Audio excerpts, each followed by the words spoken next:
당신은 누군가에게 이야기를 하려고 할 때 무슨 언어를 쓰는가? 한국어, English, Bonjour, Ni hao. 사실 우리에겐 날 때부터 가지고 있는 한 언어가 있다. 몸의 언어.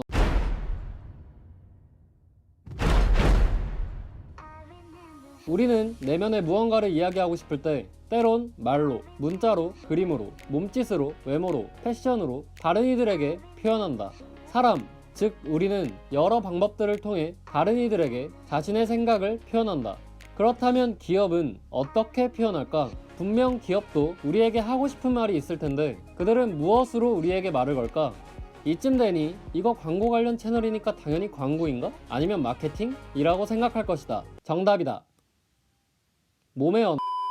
물론 기업에게 있어 본인들이 하고 싶은 이야기를 광고로, 마케팅으로 전달하는 건 매우 당연하고 중요한 일이다. 하지만 기업에겐 이와 동등하거나 어쩌면 이보다 더 중요할 방법이 있다. 그 방법은 바로 제품이다. 제품은 보거나 듣는 것을 넘어 만지거나 먹거나 마시는 등 소비자가 가장 가까이 또는 직접 경험하고 느낄 수 있는 것으로 기업들은 제품을 통해 소비자들에게 전달하고 싶은 이야기를 잘 담아내야 한다. 이에 대한 가치를 잘 알고 활용한 기업인으론 우리가 잘 아는 스티브 잡스가 있다. 스티브 잡스는 우리에게 하고 싶은 이야기가 있었다. 그는 그 이야기를 광고, 브랜드, 로고로도 잘 표현했지만 그가 무엇보다 가장 잘 표현한 방법은 제품이었다. 우리는 애플 제품들을 보면서 이쁘다, 귀엽네, 고급스럽다, 세련됐어 라고 느낀다. 그러다 아주 자세하게 관찰하면 그가 우리에게 남긴 이야기를 찾을 수 있다. 스티브 잡스는 그의 제품으로 우리에게 무슨 이야기를 하고 싶었을까? 궁극의 정교함, 숨막히는 단순함, 순수한 선의 추구, 완벽주의 모두 맞는 말이다. 하지만 그가 하고 싶던 그리고 인터뷰에서 가장 많이 말하고 다녔던 그의 목표, 그의 이야기는 우리는 제품들로 사람들에게 어떤 가능성을 열어줄지가 가장 중요합니다. 이다. 뭔 소리야? 간단히 말하면 우리의 기술은 사람을 향해야 한다. 이다. 그는 제품들의 이 이야기를 어떻게 남겼을까? 이제 그가 제품들의 이 이야기를 어떻게 남겼는지 설명하려고 하는데 남긴 게 애플2, 매킨토시, 파워북, 아이팟, 뮤직스토어, 아이폰, 아이패드, 맥북, 아이맥 등등. 그래서 지금의 애플 매출 50% 정도를 차지하고 있는 그의 대표 제품 아이폰. 아이폰에 담겨져 있는 이 이야기를 4가지의 예를 통해 제시하려고 한다. 이 아이폰, 이젠 카페에서 눈만 돌려도 보이는 이 아이폰엔 무슨 이야기가 담겨져 있을까? 야, 아이폰 말해봐. 아이폰에 담긴 첫 번째 이야기는 바로 버튼이다. 스티브 잡스는 버튼을 굉장히 싫어했다. 가장 대표적인 사례론 이 리모컨을 보면 알 수 있다. 버튼 하나로 다양한 기능을 구현할 수 있어야 한다는 그의 철학은 아이폰의 홈 버튼이 어떤 기능들을 가능하게 하는지만 봐도 알 수 있다.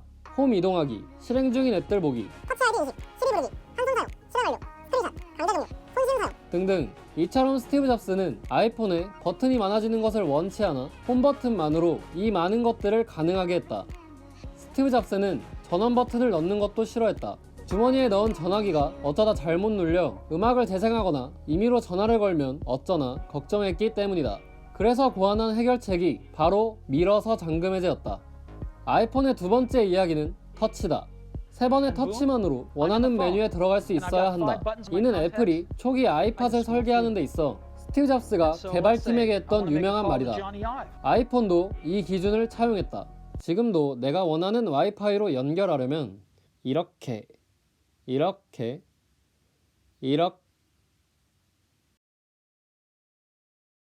몸의 언어.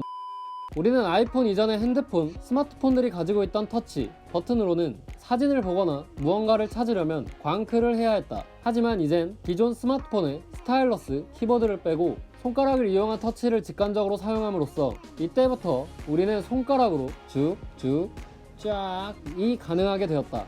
아이폰의 세 번째 이야기는 거슬리는 건 거스른다이다. 이제 아이폰의 터치가 됨으로써 볼로도, 발로도, 팔꿈치로도, 심지어 혀로도 터치가 가능해졌는데 사용자가 전화기를 귀에 대고 있다면 귓볼로 전화 중에 다른 기능들이 활성화될 수 있어 이를 감지하고 다른 기능들을 활성화하지 않도록 막아주는 장치인 이 작고 귀엽고 앙증맞은 센서를 고안해냈다.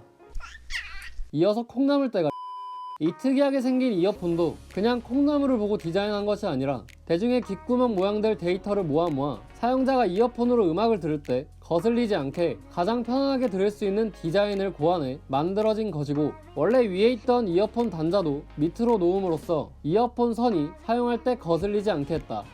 지금은 더 거슬리지 말라고 없앤 건가? 아이폰의 마지막 이야기는 바로 사실상 이 모든 기능을 완벽하게 담아내면서도 단순하게 표현한 디자인이다. 사실 단순해 보이는 이 아이폰의 디자인은 깊은 뜻이 담겨져 있다. 바로 사용자의 편안함이다.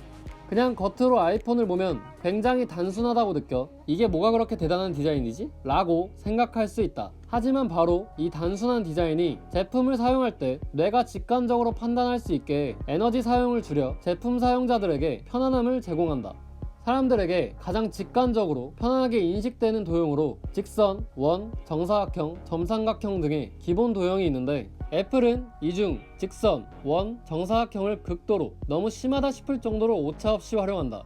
다른 사각형, 타원형 등의 균형이 살짝 깨진 도형들은 뇌가 무의식적으로 인식 과정을 거쳐 직관적으로 판단하기 어렵고 사람마다 호불호가 다르기 때문에 애플은 꼭 필요한 부분에만 가장 호불호가 적고 직관적으로 인식시키는 직선, 원, 정사각형을 활용한 디자인으로 사용자들의 편안함을 유지시키도록 했다. 이 로고와 이 로고, 애플 제품과 타 제품들을 비교해보면 어떤 것에 얼마나 더 많은 인식 과정이 필요한지 느낄 것이다. 지금까지 아이폰의 4가지의 이야기를 골라봤지만 사실 아이폰은 이 4가지 말고도 더 많은 이야기들을 담고 있다. 이 이야기들을 한 이야기로 합친다면 어떤 이야기가 보이는가? 그가 프레젠테이션으로, 인터뷰로 가장 많이 이야기하고 다녔던 그의 목표, 그의 메시지. 우리의 기술은 사람을 향해야 한다. 우리는 제품들로 사람들에게 어떤 가능성을 열어줄지가 가장 중요합니다. 가 보이는가? 이처럼 그는 아이폰 외 애플의 모든 제품들을 통해, 그리고 남겨진 애플을 통해 한 이야기를 남겼다.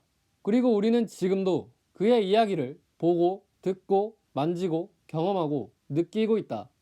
스티브 잡스가 이렇게 하게 된 결정적인 이유는 무엇일까? 그를 이렇게 할 수 있도록 동기부여시킨 것은 무엇일까?